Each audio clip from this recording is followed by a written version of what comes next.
Hello, welcome to this educational video on tuberculosis of the spine. नमस्कार, इस video में आपका स्वागत है। इसके अंदर हम स्पाइनल ट्यूबरक्लोसिस, स्पाइनल टीबी के बारे में थोड़ी जानकारी पाएंगे। मैं हूं डॉक्टर योगेश पिटफा, senior consultant spine and scoliosis surgeon from Satvik spine and scoliosis centre, Bangalore, India. In this video, we are going to talk about three basic points. One, what is the complaint of a patient with TB spine? Second, how do we diagnose TB spine? And third, how do we treat TB spine? इस video में हम 3 points discuss करेंगे. पहला point, patient को spinal TB हुआ तो क्या तकलीफ होती है. दूसरा, टीबी स्पाइन के पेशेंट का किस तरह से जांच किया जाता है. और तीसरा पॉइंट, उसका इलाज कैसे करते हैं. So now let's discuss the first point as to what are the patient's complaints when he or she presents with TB spine. तो पहले जानते हैं कि अगर पेशेंट को स्पाइन टीबी हुआ तो किस तरह से पेश आते हैं. There are basically 3-4 problems that a patient can present with. The first problem is pain. पहला प्रॉब्लम है दर्द. And the most typical part about a patient with spine tuberculosis is that this pain will be present even at rest. सोते रहेंगे तो भी दर्द आ सकता है टीबी स्पाइन के केस में.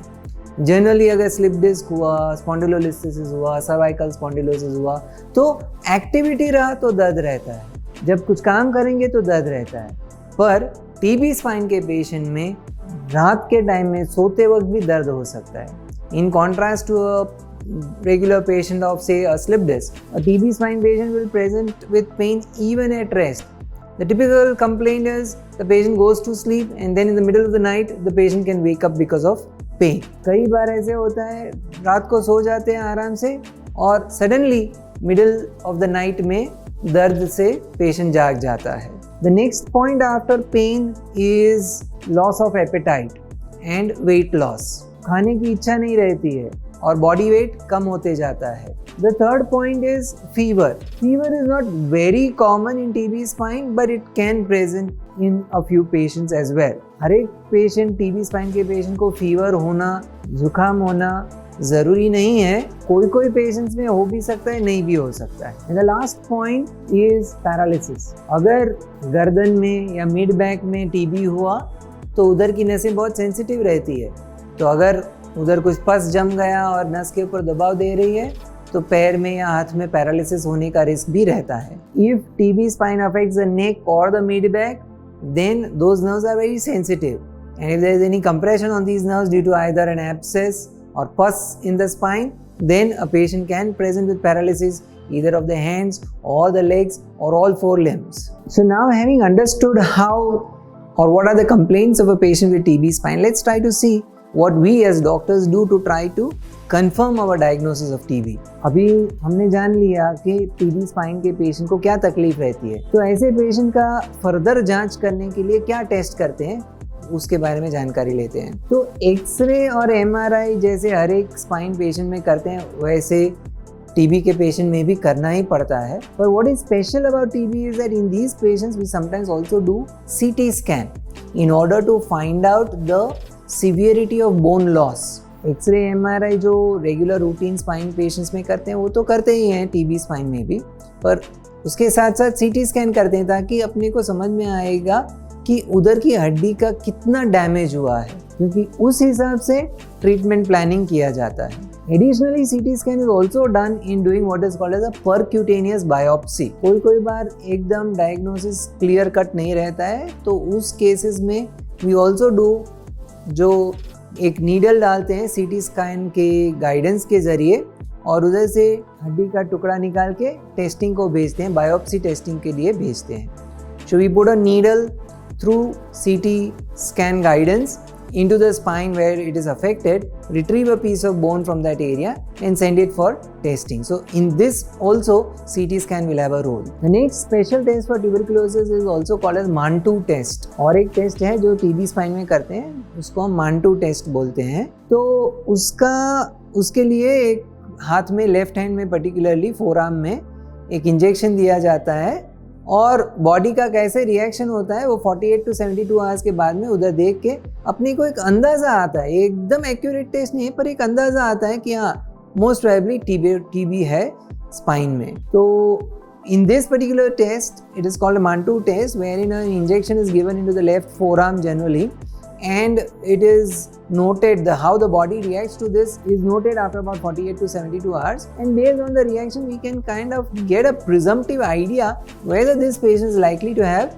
tuberculosis or not. And the last test, which is the most sophisticated test, is called as the molecular diagnostic test, in which we retrieve the tissue sample and send it for what is called as molecular diagnostic. अंदर का genes क्या है, TB का genes है या नहीं, वो देखने के लिए. So in these we find out whether the TB genes are present or not in that tissue sample. There are various kinds of tests. The most popular ones are Gene Expert and Line Probe Assay. इसमें बहुत सारे अलग test हैं. जो most common, most popular है वो Gene Expert है और Line Probe Assay. So now, having understood the complaints of the patient and the diagnosis method, let's try to look at the treatment options for TB spine. तो अभी हमने देख लिया कि TB spine के patient को क्या तकलीफ रहती है और उसका जांच कैसे करते हैं. तो अभी इसका इलाज कैसे करते हैं उसके बारे में जानकारी लेते हैं. तो basically two approaches. One is medicines, the other one is surgery. दो तरीके से करते हैं, मेडिसिन से करते हैं और दूसरा है surgery. In terms of medicines, most patients, 80 to 90% of the patients do well with medicines alone if detected at an early stage. अगर बराबर से डायग्नोसिस किया है अर्ली स्टेज में तो 80-90% पेशेंट्स को टीबी स्पाइन का इलाज सिर्फ दवाई से ही ठीक हो जाता है. पर एक ही बात है कि ये दवाई का कोर्स जो है थोड़ा लंबा चलता है. मिनिमम 9 महीना लेना ज़रूरी रहता है. बीच में छोड़ दिया तो तकलीफ हो सकती है. So that is one thing which we need to understand, that though the treatment with medicines is quite effective, but it has to be taken long term. It has to be taken for about at least 9 months or maybe longer depending on the doctor's recommendation. Commonly the patient will be better after about 1 or 2 months itself, and then they may feel like discontinuing the medicine, which should never happen. 1-2 महीने में ठीक हो जाने के बाद में दवाई बंद कर देना बराबर नहीं है. The other good part about our country in India is that a good number of these medicines are available through the government setup, very effective, and hence quite reasonably it's cheap to undergo medical treatment for tuberculosis in India. अच्छी बात हमारे country के लिए ये है कि TB की कई सारी दवाइयाँ, रादर मोस्ट दवाइयाँ गवर्नमेंट सेटअप के थ्रू फ्री मिलती है, तो पेशेंट को खर्चा भी उतना नहीं होता है. Coming to the next point of surgery, when do we decide that a surgery is necessary? Obviously, if there is a paralysis, surgery becomes absolutely necessary. The sooner the better. अगर paralysis हो गया है हाथ में या पैर में TB की वजह से तो तुरंत से सर्जरी करना ज़रूरी हो जाता है. The next point is, we have started the patient on medicines, but after 1 month, 2 months, still the patient continues to have pain or there is no improvement in the other parameters. तो in those situations we go ahead and do a surgery.